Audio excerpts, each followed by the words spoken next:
getting into 2 Samuel 19 and 20. We will be done with this book probably maybe October 15th. I think we probably have 2 more Sundays in this. Yeah, we've got 2 more Sundays in this. When we're done with this book, we're going to jump into the New Testament and we're going to study Thessalonians. Now, my original plan was why? Because Jesus is coming back and you need to know what's in the book. My original plan was to just study 1 Thessalonians, but doggone it, 2 Thessalonians is so good, we're going to throw that one in there too. So, and it's only 3 chapters. So my original plan was to just do 1 Thessalonians, but we're going to change that. We're going to finish, so halfway through October, and then through November, we're going to cover the book of 1 and 2 Thessalonians, and then beginning December, we're going to jump into Luke. We'll do the beginning half of Luke as kind of our Advent message series, and then as we go into the beginning of next year, we'll finish Luke. And I haven't kind of put the full touches on the calendar yet, but that will take us probably through most of the first half of the year into the summer. And by the time we get into the summer, then we're going to jump into 1 and 2 Kings for next year. Okay? So that's kind of where we're headed. And as I've said multiple times, after 1 and 2 Kings next year, when we get into 2025, that's a long time, I want to do a message series on the minor prophets. Because if there is one collection of books that the church, I think, is the least familiar with, it's the minor prophets. And in the Hebrew Bible, they're not split up into 12 books. It's called the Book of the 12, and they're all collected together. So that's how we're going to study them.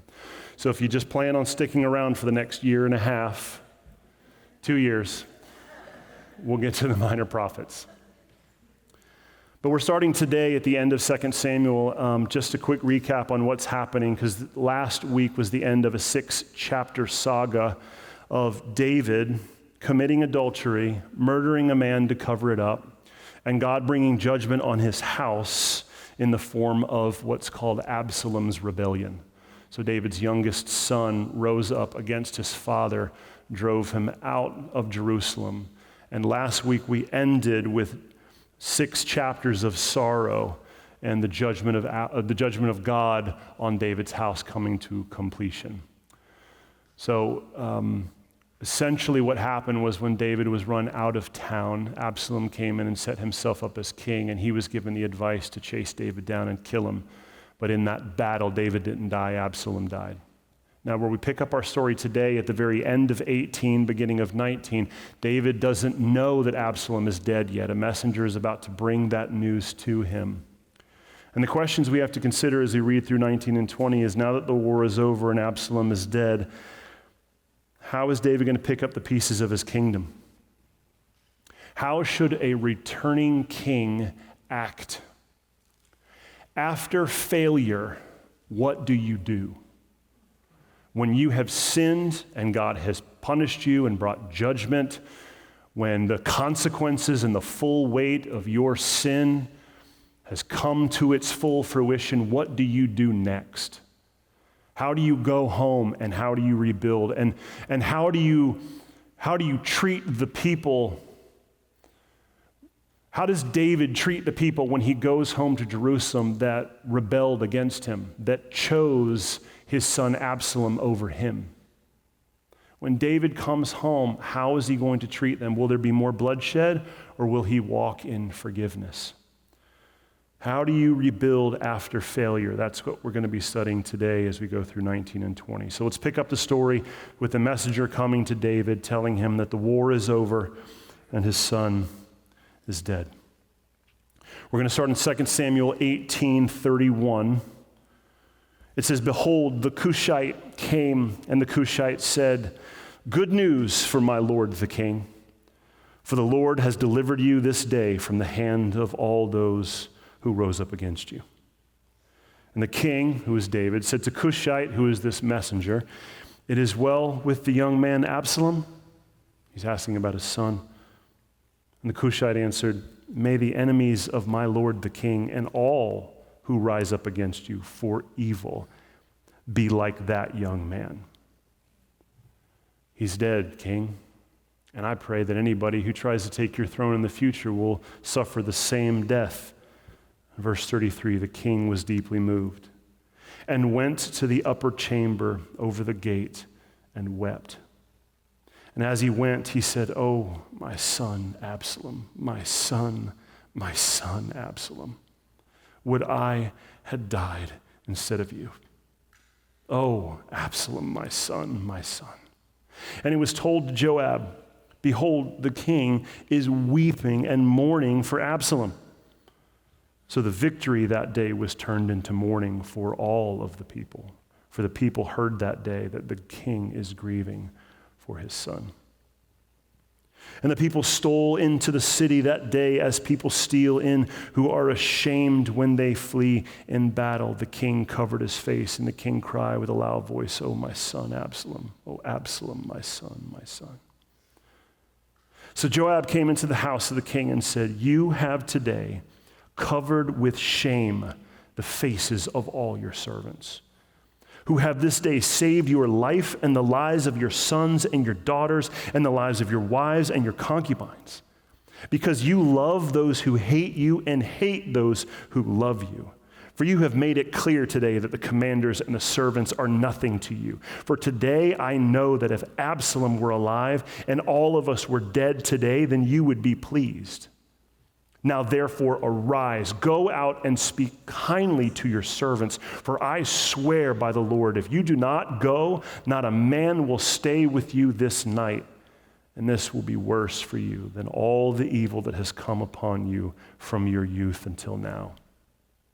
And the king arose, took his seat in the gate, and the people were all told, "Behold, the king is sitting in the gate." And the people came before the king. So messengers bring news to David that war is over and that the rebel is dead, and his response is to weep and cry. He weeps and cries so loud that his weeping affects the entire nation. Everyone who hears his weeping immediately starts weeping. The whole army is depressed. Now, the question we have to ask ourselves is, why is David weeping? David didn't seem to care much for Absalom.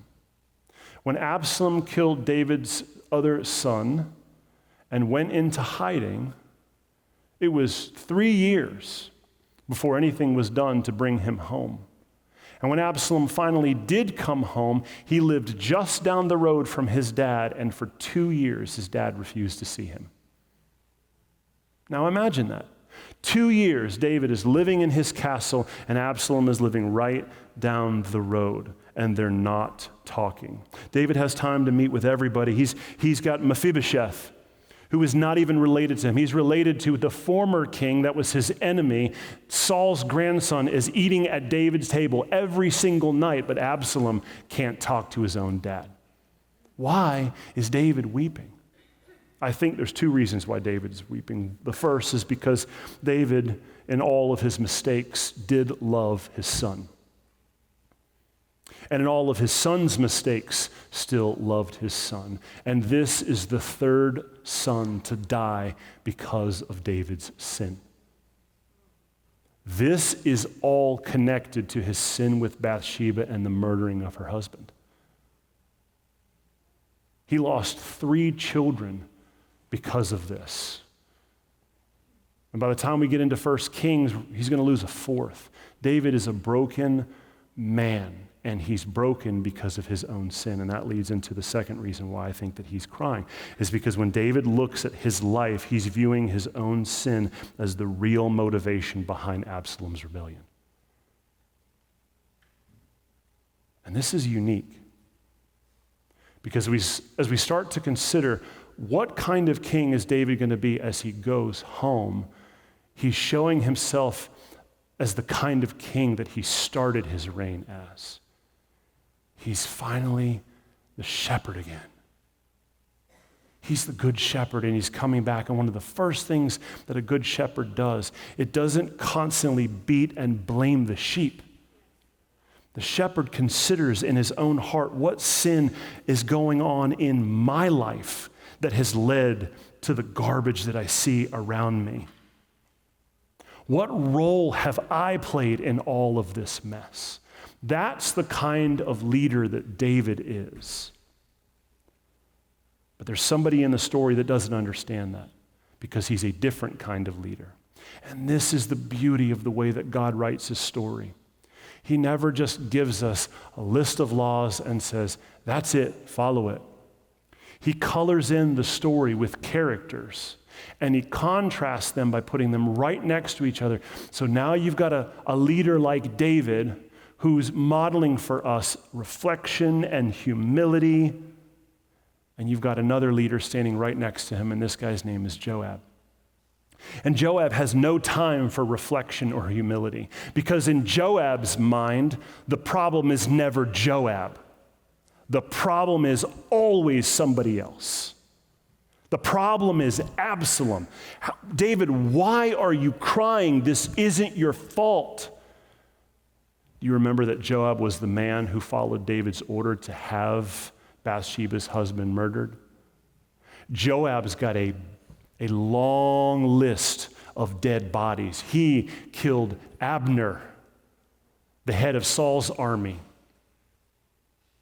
He killed Uriah the Hittite, Bathsheba's husband. He's the one who killed Absalom in the last chapter. Joab's leadership style is to not self-reflect, it's to use the sword. And so while we have David sitting here reflecting, you've got Joab sitting here saying there's no reason to weep because there's somebody else to blame. And this is the beginning as we go into these chapters on what the Bible is trying to get us to reflect on. That there are two ways to solve your problems. There are two ways to rebuild your kingdom. After your failure, there's two ways to come back from that failure. You come back humble with your eyes on Christ, or you come back proud with your eyes on everybody else because it was their fault. One man uses his knees to solve problems, and the other man uses a sword to solve his problems. And the Bible is asking you today, through the power of the Holy Spirit, to consider which man are you? Which woman are you? How do you solve your problems? Let's go to the second half of verse 8. At this point, Israel had fled every man to his own home, and all the people were arguing throughout all the tribes of Israel, saying, well, the king delivered us from the hand of our enemies, and he saved us from the hands of the Philistines, and now he has fled out of the land from Absalom. But Absalom, whom we anointed over us, is dead in battle. Now, therefore, why do you say nothing about bringing the king back? The tribes are fighting because when David left town, they sided with Absalom, and now the man they sided with is dead. So what do? Do you bring David back? He's not a bad king. He conquered the Philistines. He brought an end to Absalom. But we didn't pick him. We chose somebody else. So now that he's coming back in town, do we bring him back or do we pick another one of his sons? There's turmoil going on here. Verse 11, King David sent this message to Zadok and Abiathar, the priests.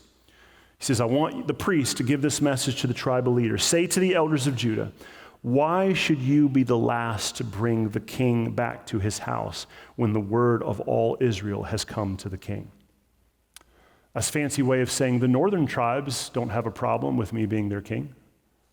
Why is the tribe that I'm from struggling to put me back as king?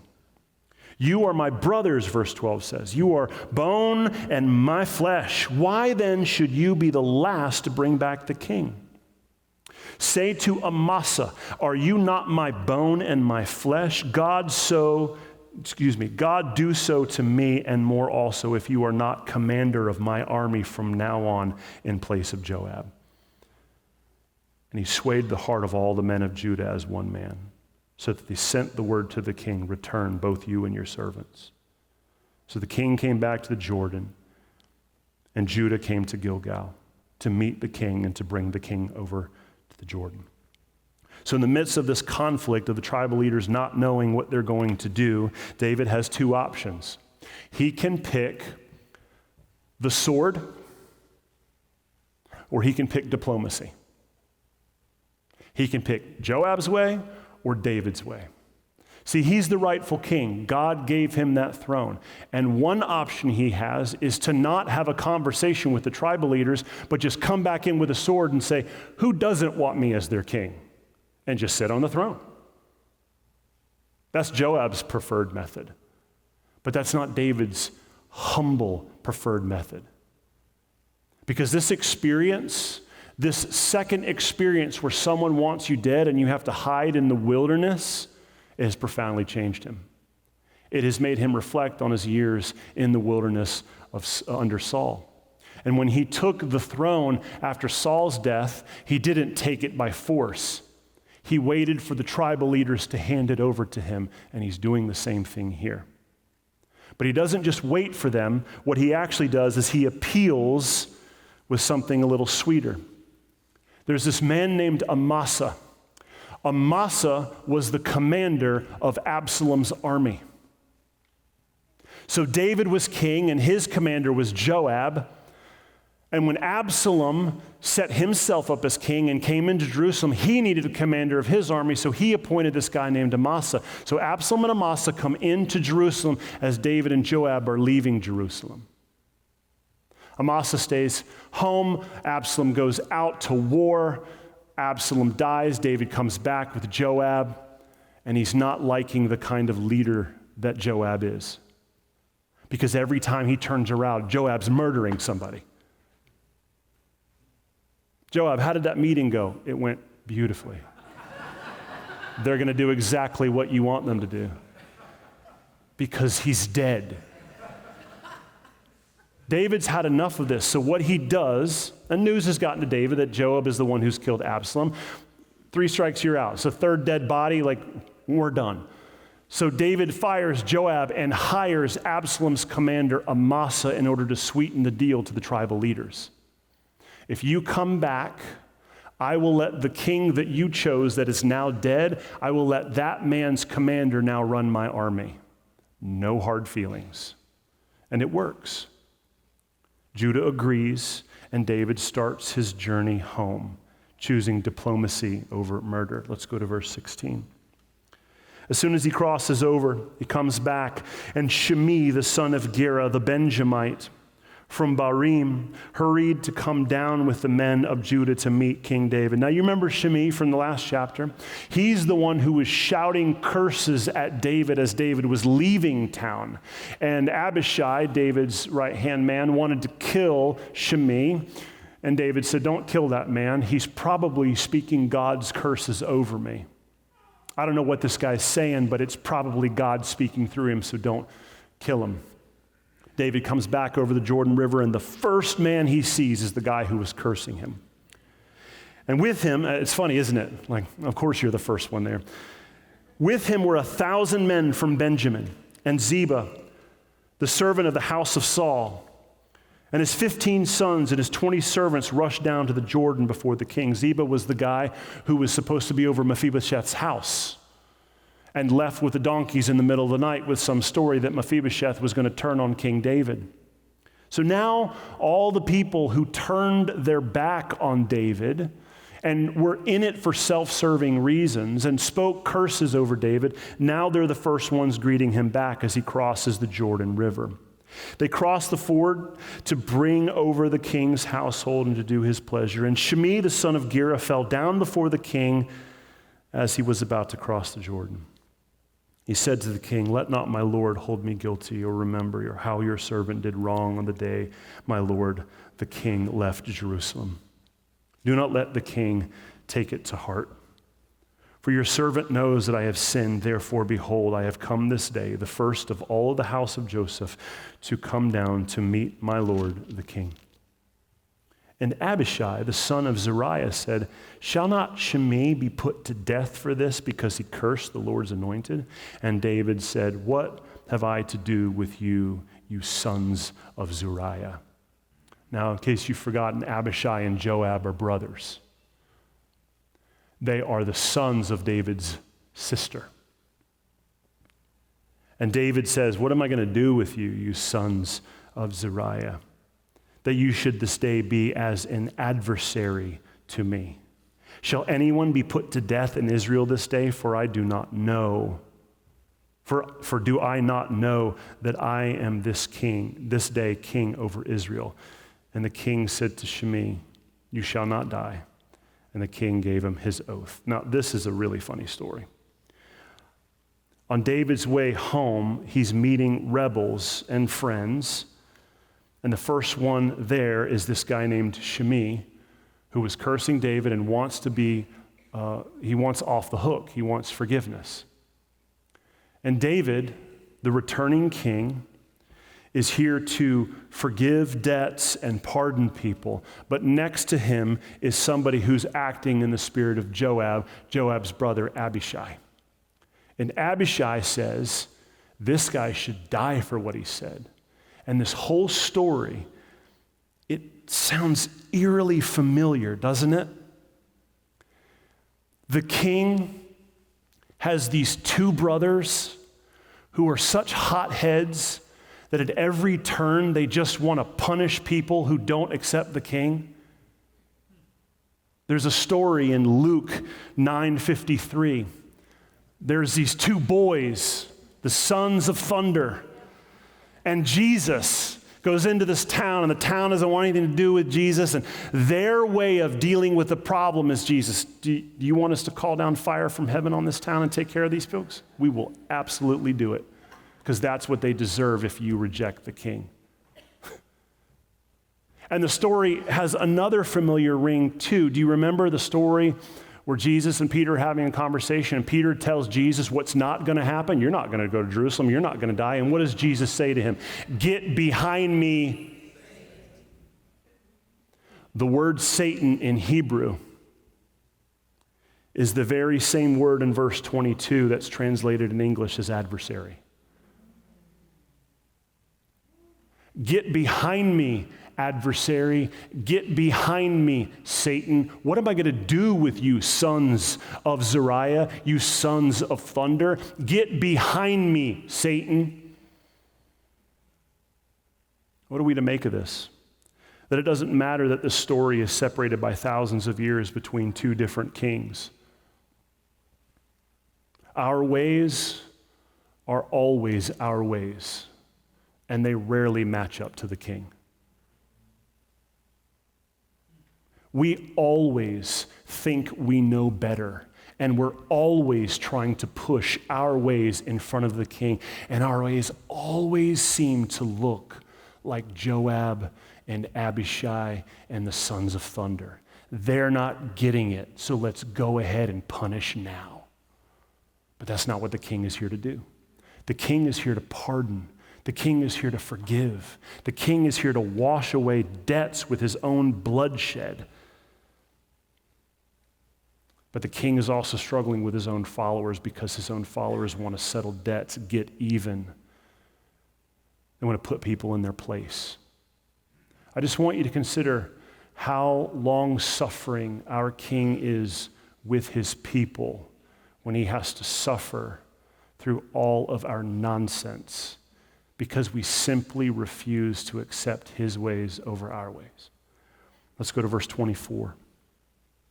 Mephibosheth, the son of Saul, came down to meet the king, and he had neither taken care of his feet, nor trimmed his beard, nor washed his clothes from the day the king departed until the day he came back in safety. The appearance shows us where Mephibosheth's heart really was. He was heartbroken that the king had left. He was not trying to betray David. And when he came to Jerusalem to meet the king said to him, "Why did you not go with me, Mephibosheth?" And he answered, "My lord, my king, my servant Ziba, he deceived me. For your servant said to him, I'm going to saddle a donkey for myself that I may ride on it and go to the king because I'm lame, I can't walk.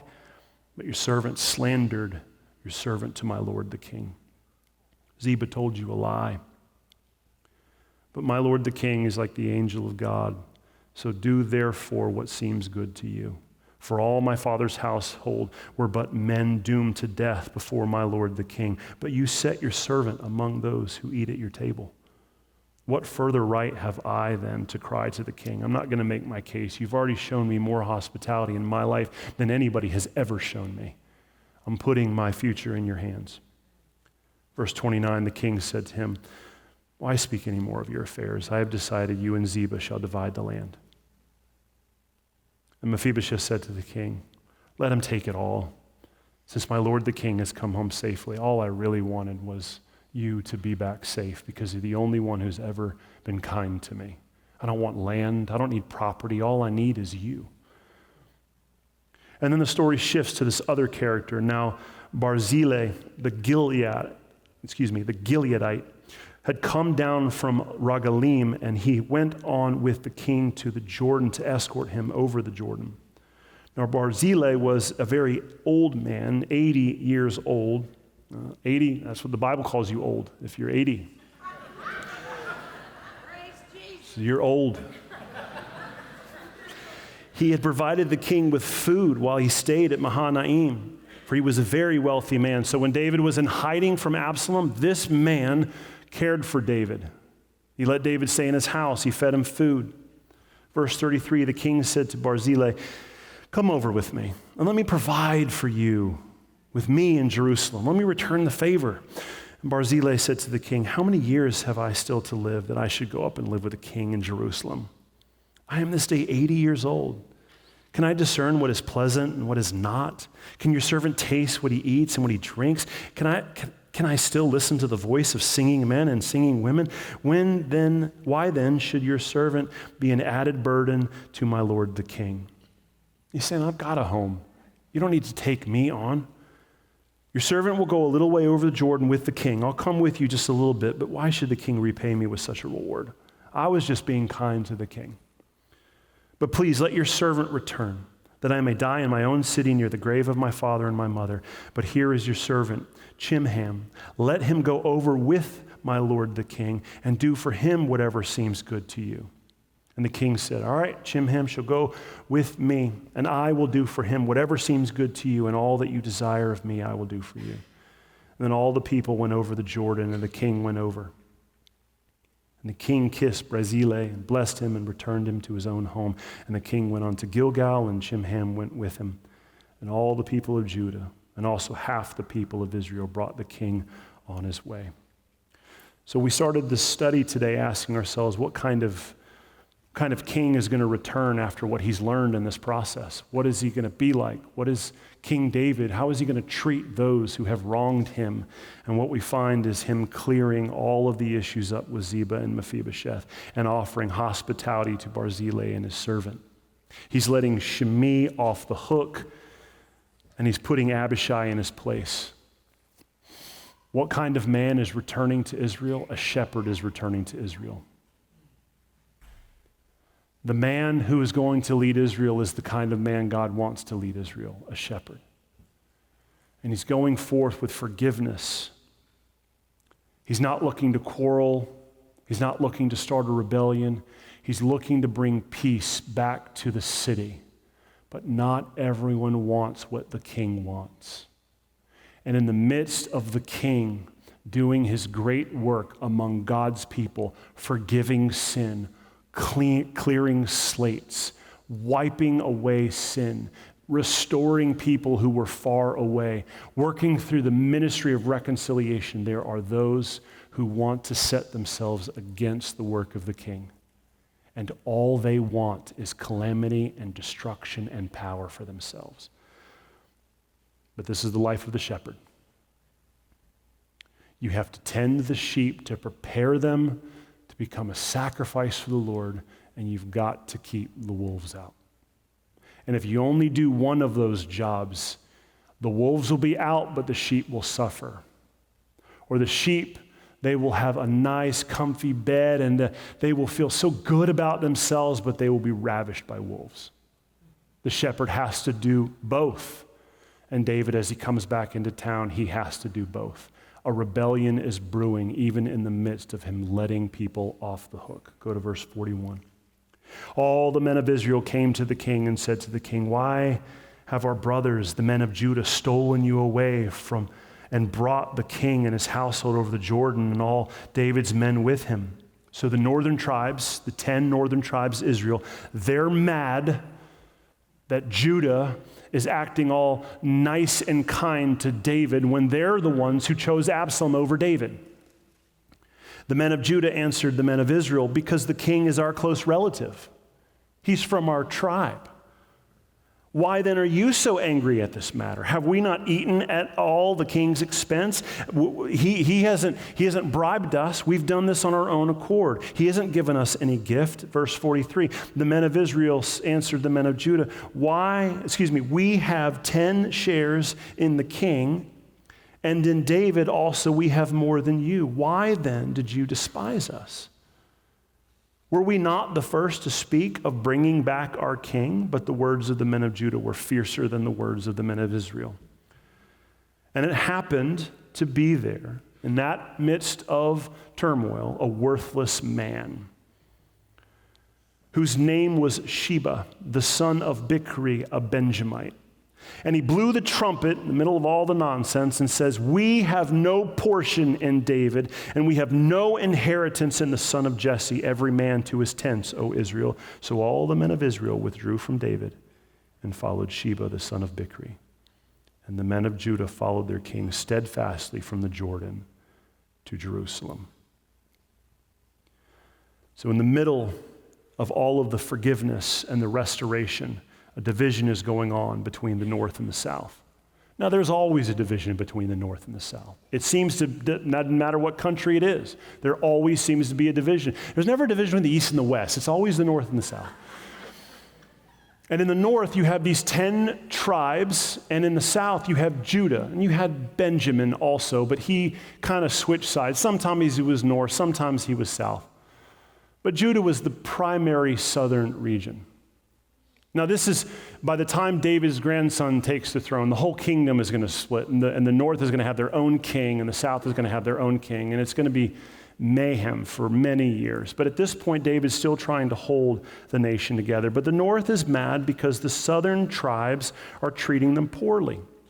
They're getting all of the fame and honor of bringing the king back when they were the ones who chose to kick the king out in the first place. The 10 tribes of the north, they wanted to keep David, but because they were slighted, they took offense, and a man rose up in the middle of it named Sheba.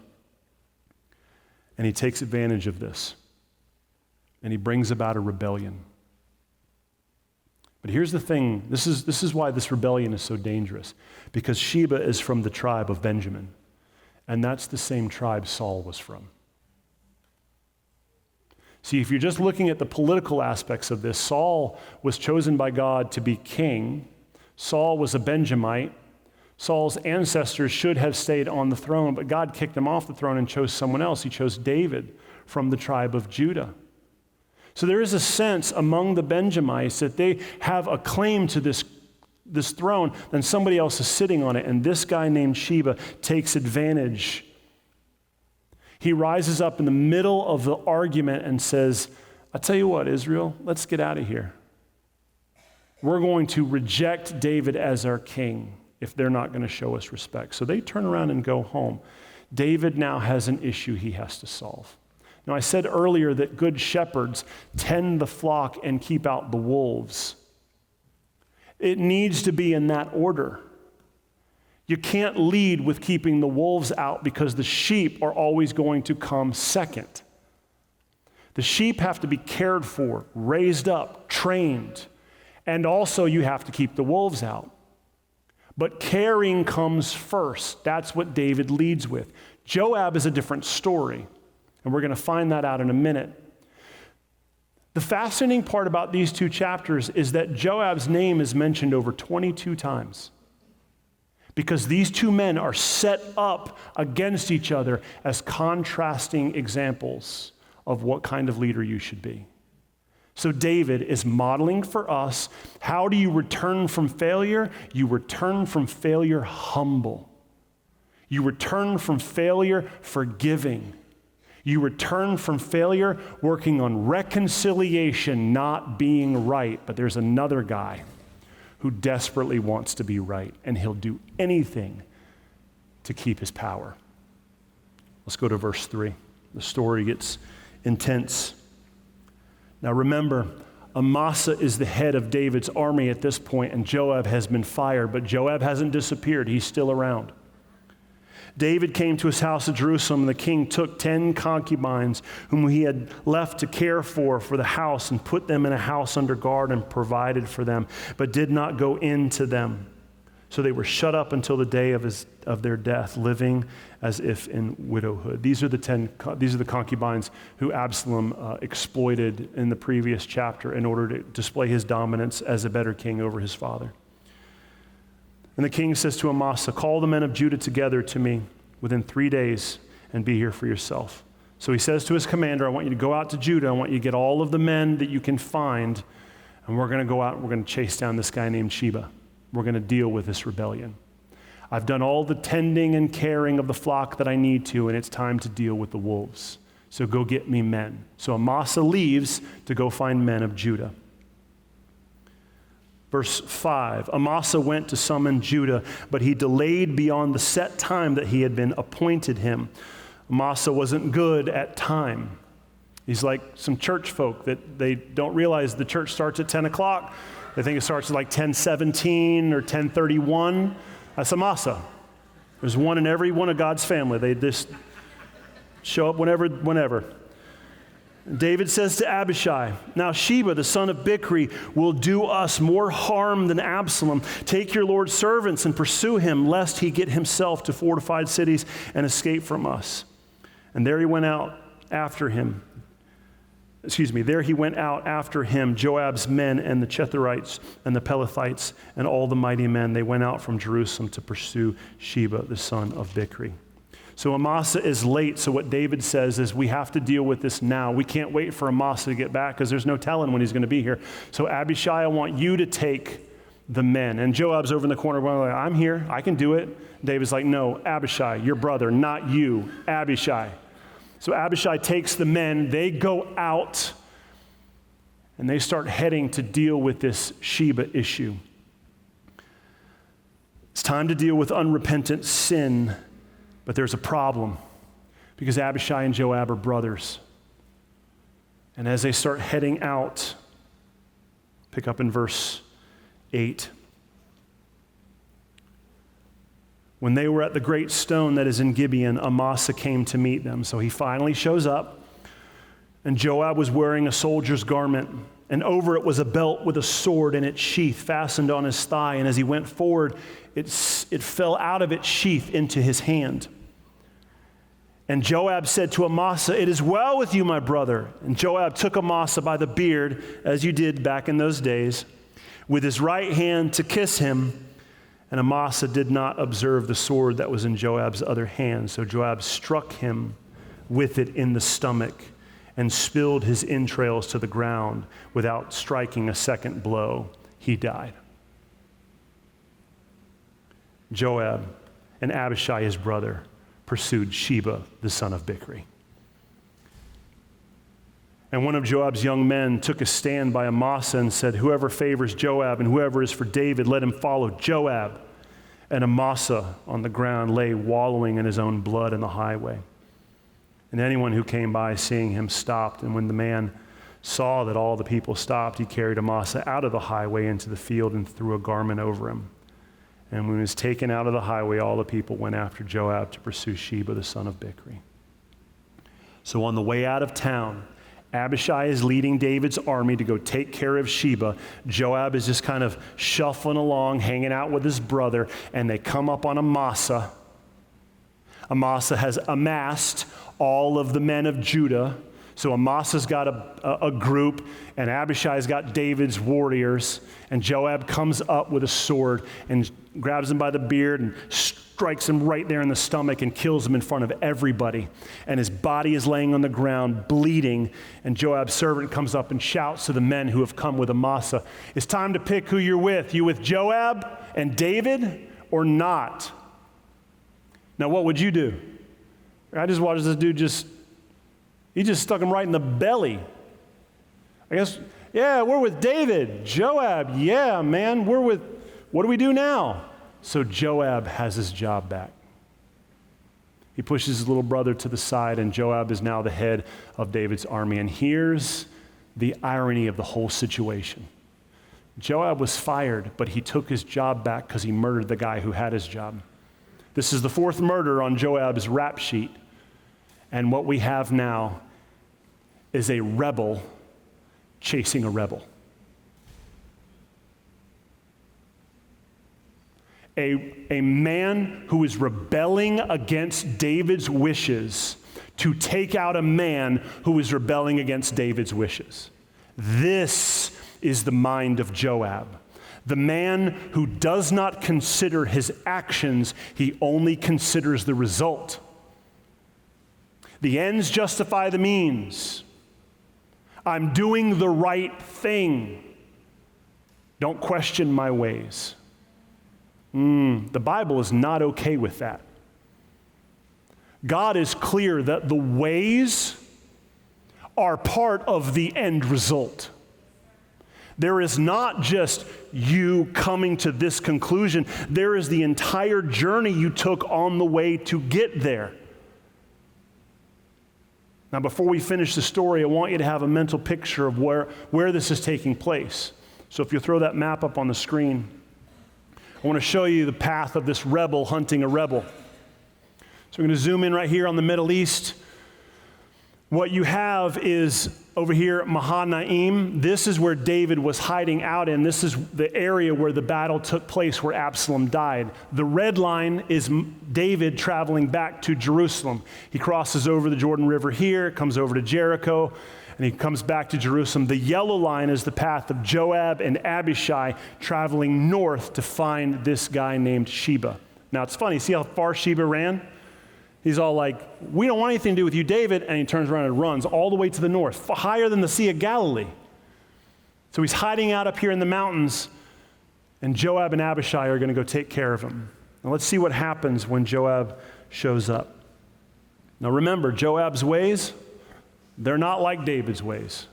His ways are violent. They involve the sword. They involve destruction in any means necessary. Verse 14.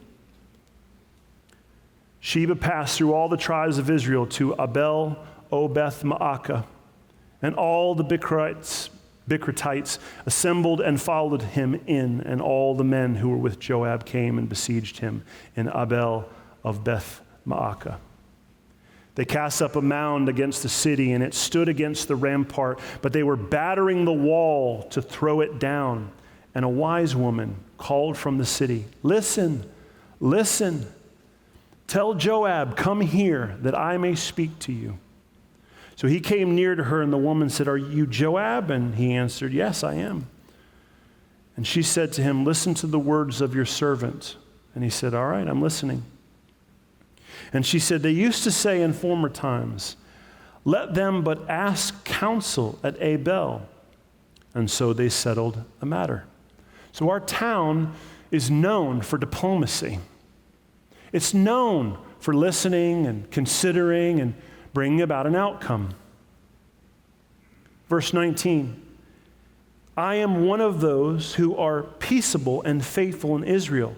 You seek to destroy a city that is a mother in Israel. Why will you swallow up the heritage of the Lord?" And Joab says, "Well, far be it from me that I should swallow up or destroy." Yeah, the irony. "That is not true, but a man of the hill country of Ephraim, called Sheba, the son of Bichri, has lifted up his hand against King David. Give up him alone, and I will withdraw from the city." And the woman said to Joab, "Behold, his head shall be thrown to you over the wall." Then the woman went into all the people in her wisdom, and they cut off the head of Sheba, the son of Bichri, and they threw it over the wall to Joab. And so he blew the trumpet, and they dispersed from the city, and every man to his home, and Joab returned to Jerusalem to the king. Joab remained in command of all the army of Israel, and Benaiah the son of Jehoiada was in command of the Cherethites and the Pelethites. And Adoram was in charge of the forced labor, and Jehoshaphat the son of Eliud was the recorder, and Sheva was secretary. Zadok and Abiathar were priests, and Ira the Jairite was also David's priest. So we conclude with a final contrast of wisdom and violence. Joab is trying to solve problems the way that Joab always solves problems, with brute force. But the author wants you to see something today, that brute force is not the only option, it's not even the right option. Joab was willing to bring so much collateral damage that he brought an entire city to the ground because of one man. But one woman steps forward and offers Joab wisdom in the same way that David was trying to function in wisdom. So, what do we make of this story?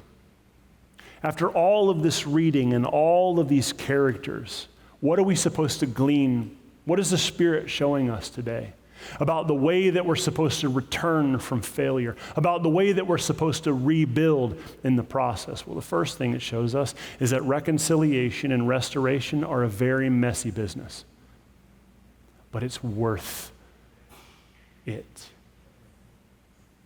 It's messy business, but it's business worth doing. For every person that rebelled against David, he received forgiveness and their sins were covered. But in the midst of that, there was also turmoil about who should be the king. In the midst of all of the mess, it is worth working towards reconciliation and restoration. This is why Paul reminds us that because Christ brought the ministry of reconciliation, we are now members of participating in the ministry of reconciliation. You have a job. Your job is to be part of bringing people into reconciliation with a holy God, to preach the good news to them that Jesus Christ has forgiven their sins and the wrath of God against them has been satisfied because of his shed blood. It's messy business, but it's worth doing. But the other thing that it shows us is that in the ministry of reconciliation, it's going to require you forgiving people. It means that you're going to have to forget some of those words that you heard people say about you. Hear me. Because when we talk about wanting to serve Christ, I don't know if we always are aware that that's included on the list of what that means. Hear me. Coming to Christ is not just eating cotton candy and riding fair rides. It is painful work of letting people who have wronged you off the hook because you have wronged a holy God and he let you off the hook. That's the work of the ministry of reconciliation. How do you rebuild? You don't rebuild with a sword. You rebuild on your knees. You rebuild weeping. You come back from failure humble, not swinging your dagger, grabbing people by the beard and shoving a sword in their gut. What we're witnessing while we watch David's reconciliation and return is biblical justice. If something isn't right, you make it right. And you live with the expectation that moving forward, we will always do the right thing. This is the way that King David did things, and this is the way that King Jesus does things. But it's not the only way to do things. There's another way that's vying for your attention. There's another way that wants your affection. There's another way that's stirring on the inside of your heart, telling you you're right. You have the right to be mad. You have the right to hold a grudge. What they did was so bad it can never be forgiven. Keep writing them off. Keep ignoring them. Don't respond to that text. Pretend they don't exist. If you find out that you're going somewhere and that person's going to show up, then don't go. Hold a grudge. This is the way of Joab. It is the way of Abishai, and it is the way of Satan.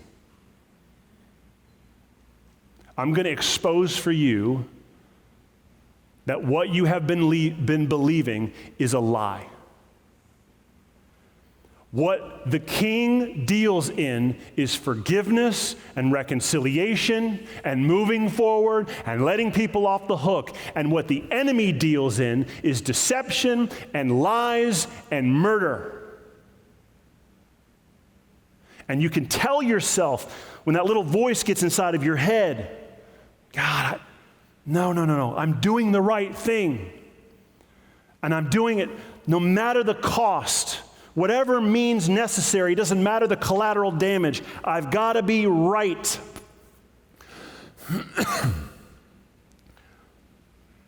In the moment, it feels like you're justified because the enemy has convinced you that you are right and he is right. But I'm going to tell you as clear as I possibly can, that way of living is anti-Christ. And there's coming a man who's going to embody that. And there's coming an entire movement caught up. Revelation calls it Babylon. It's already here. Excuse me. And it's going to be the way that everybody solves their problems. And it's going to be so tempting that you think that since everybody's on board that it is the right way, but I am telling you it is the wrong way. So as we look at this scripture today, and we're presented with these two characters of David and Joab, and we're considering how do we rebuild things? How do we rebuild friendships? How do we rebuild family? How do we rebuild our trust in the local church?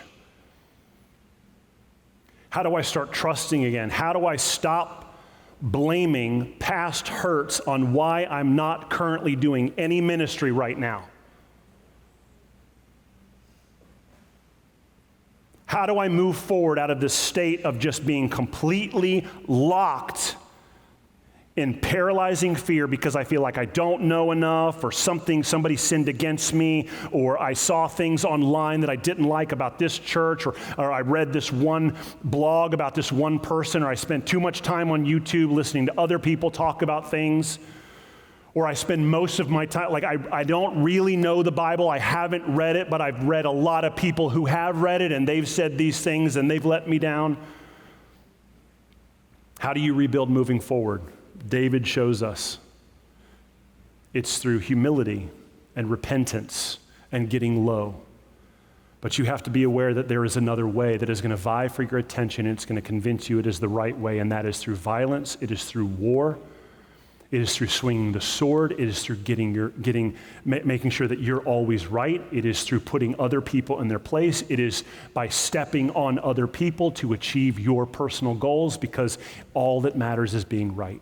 Now, as I'm saying this, everyone in here is thinking, well, I want the first one. We all agree as a society the second one's pretty bad. I don't want any part of that. So praise God for all of us at this moment thinking, I want God's ways and not Satan's ways. Praise God, we're all on the same page. But it's Sunday morning. What's going to happen tomorrow? Well, tomorrow's close to Sunday, so you might be fine. What's going to happen on Thursday at 4 o'clock? What happens the next time your neighbor wants to come over and argue with you about something to do with your lawn?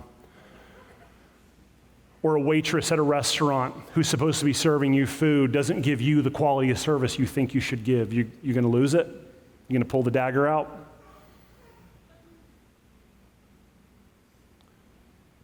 Praise God for all of us agreeing that David's ways are best. But please, it's not enough to say that Joab's ways are evil and I'm going to keep them from me.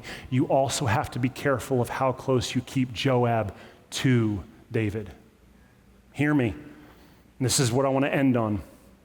It's not enough for you to say, I'm going to choose God's ways. You have to also be careful about who you choose to get close to you, because that's one of the ways the enemy brings his ways into your life. If you're not careful, you'll end up exactly like David, who was doing what God wanted him to do, but kept his cousin so close that every time he turned around, people are getting murdered, even though it's not David's fault. At some point, it becomes David's fault, because David won't deal with Joab. So you may be able to say in your heart, I don't want Joab in here, but be careful about keeping Joab in your house. Be careful about working next to Joab. Be careful about going to games with Joab and just having a drink with Joab, because the enemy will infiltrate your life by any means necessary. And if you're not careful, you will find yourself in a similar situation of David, where you are fixed on Christ and all you want is reconciliation, but the people you have surrounded yourself with, all they want is death and destruction, and you feel like you can't make any headway. I'm telling you why. It's because Joab is too close. Let's pray.